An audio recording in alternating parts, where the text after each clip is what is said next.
Bonjour, dans les vidéos précédentes, nous avons vu deux outils que les pouvoirs publics peuvent utiliser pour lutter contre le changement climatique et réduire les émissions de CO2.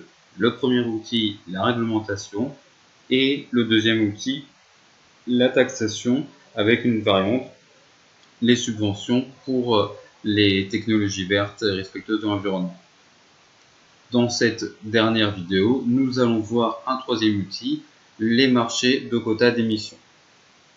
Et nous allons voir justement en quoi cet outil repose sur l'idée de créer un marché pour lutter contre les défaillances de marché. Le principe de créer un marché pour réguler les défaillances de marché vient notamment de l'économiste américain Ronald Coase et d'un article publié en 1960. Le principe est le suivant: les externalités correspondent, comme je l'ai dit, à une situation où les décisions prises sur un marché ont des conséquences sur des acteurs qui sont extérieurs à ce marché. Et notamment, le principe est qu'il n'y a pas de relation économique, financière entre les personnes responsables, par exemple, de la pollution et les personnes victimes de cette pollution.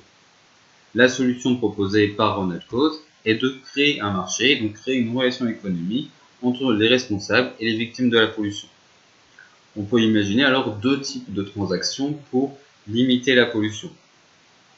Soit les responsables de la pollution doivent payer les victimes en fonction de leur niveau de pollution, et donc c'est à eux de décider, évidemment, donc il y a des négociations entre les responsables et les victimes, et une fois que le prix est fixé, les responsables décident de polluer jusqu'au niveau où ça devient plus rentable de ne pas polluer plutôt que de payer. Donc là, c'est une forme de taxation. Ou alors, vous avez l'autre situation, ce sont les victimes de la pollution qui vont payer les responsables de la pollution pour ne pas polluer. Donc là, c'est en quelque sorte une subvention à ne pas polluer. Et donc, les entreprises vont décider de polluer jusqu'au niveau où il est plus rentable en fait de recevoir de l'argent de la part des victimes de la pollution plutôt que de polluer.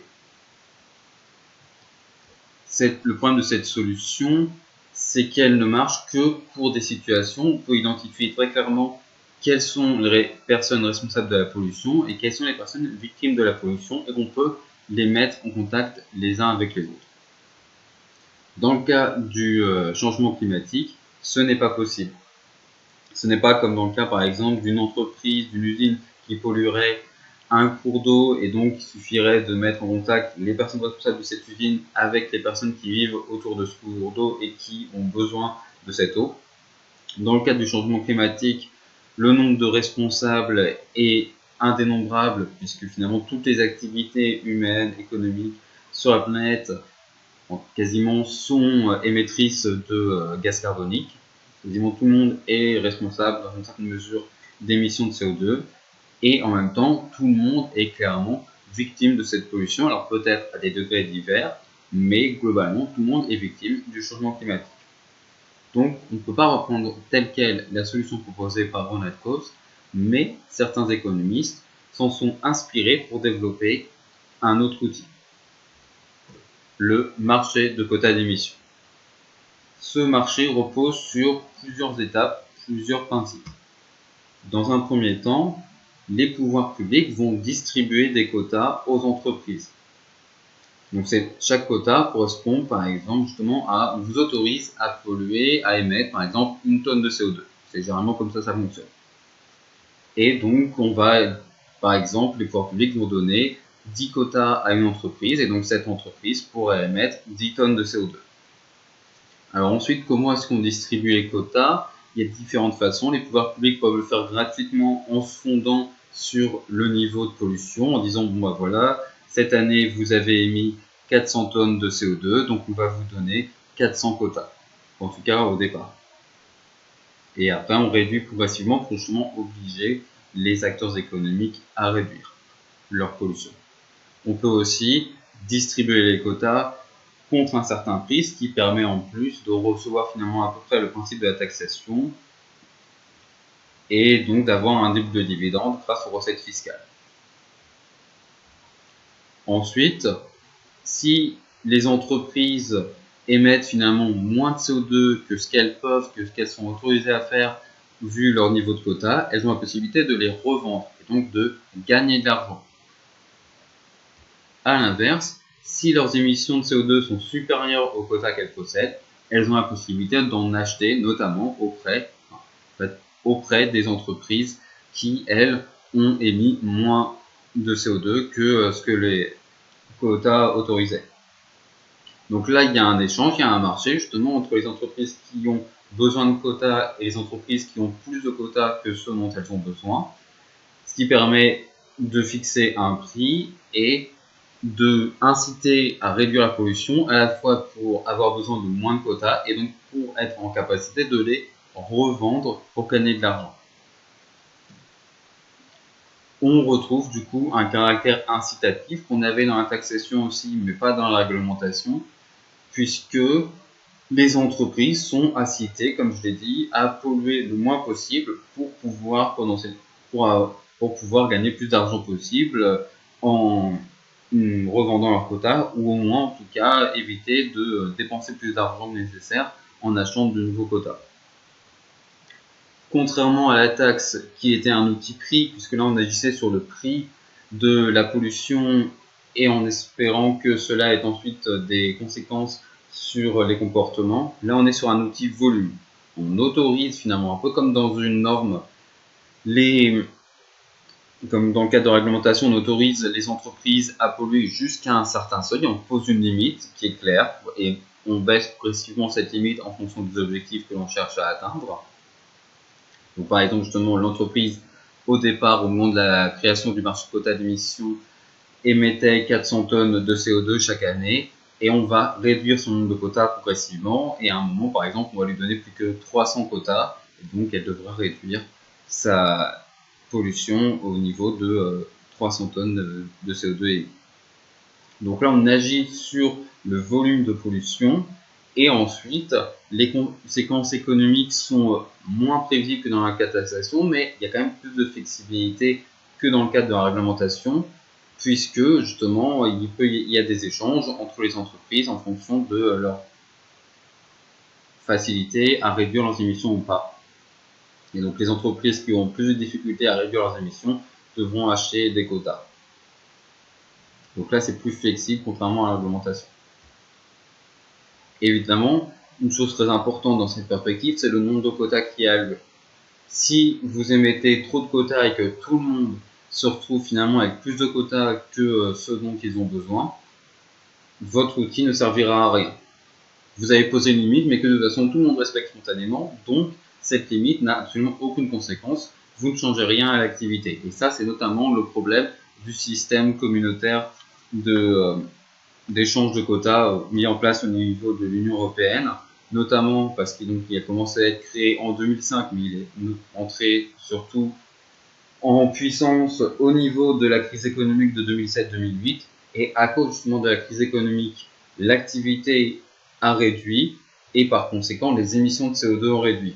Donc les objectifs qui avaient été fixés avant la crise ont été atteints simplement parce que, à cause des difficultés économiques, les entreprises produisaient moins et donc émettaient moins de CO2. Donc cet outil n'a servi à rien à ce moment-là, et ensuite justement il a été critiqué parce que trop de quotas a été émis pour avoir vraiment une influence contraignante sur l'activité des entreprises et donc une véritable influence protectrice pour l'environnement. Une limite aussi de cet outil, c'est qu'il marche avec un nombre limité d'acteurs. Alors ça peut être un nombre assez important d'acteurs, puisque là, dans le cas de l'Union européenne, on parle quand même de plusieurs milliers d'entreprises qui sont mises en contact avec les autres, mais clairement, on ne peut pas mettre en place un tel système au niveau de simples citoyens, qui sont beaucoup trop nombreux dans un pays, quand on parle de plusieurs millions de personnes. Comment faire en sorte que, à la fois, bien allouer les quotas à chaque personne, vérifier que chaque personne respecte son nombre de quotas, et aussi, et c'est peut-être ça le plus compliqué, permettre à tout le monde d'échanger ses quotas, de dire bon, voilà, moi j'ai trop de quotas que ce dont j'ai besoin, est-ce que quelqu'un voudrait me les racheter? Il faut donc quand même qu'il y ait un nombre assez limité d'acteurs pour qu'ils puissent être en contact les uns avec les autres. Par contre, avantage du marché de quotas d'émissions, c'est qu'il est facilement applicable au niveau international, ça ne représente pas une contrainte très importante, ce qui n'est pas le cas pour la taxation et encore moins pour la réglementation. La réglementation, vous pouvez avoir un accord au niveau international, mais cet accord devra clairement être retranscrit dans les lois de chaque pays. Et donc là, il y a une étape où le contrôle est moins certain. Chaque pays peut finalement retranscrire de façon imparfaite cette réglementation. Et sur la taxation, c'est aussi un problème, puisque chaque État étant indépendant, on peut imaginer que les États s'engagent à taxer, à créer une taxe chacun dans leur pays, mais ça dépendra évidemment du fonctionnement du système fiscal de chaque pays. Et ensuite, à nouveau, on n'a pas de contrôle directement. Les États peuvent s'engager à aller dans ce sens-là, mais chacun va sûrement le faire à sa façon. Donc on n'aura pas une solution harmonieuse, alors qu'avec le marché de quotas d'émissions, vu que c'est finalement un marché, c'est beaucoup plus facile à mettre en place au niveau international. Si on fait le bilan des 3 outils qu'on a vus dans ces dernières vidéos, donc voilà ce qu'on obtient.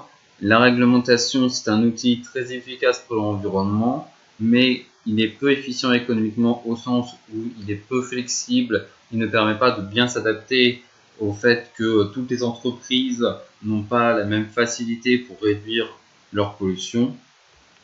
Il n'y a pas de caractère incitatif pour aller en dessous de la limite posée par la norme. Il n'est pas applicable au niveau international et il y a des risques de fraude. Pour la taxation, c'est un outil pris, donc cela témoigne bien qu'il est efficient économiquement. Il peut facilement s'adapter au fait que toutes les entreprises n'ont pas les mêmes facilités à réduire leur pollution. Il a un caractère incitatif, donc les entreprises sont incitées à faire mieux et à réduire leur pollution le plus possible pour payer le moins de taxes possible.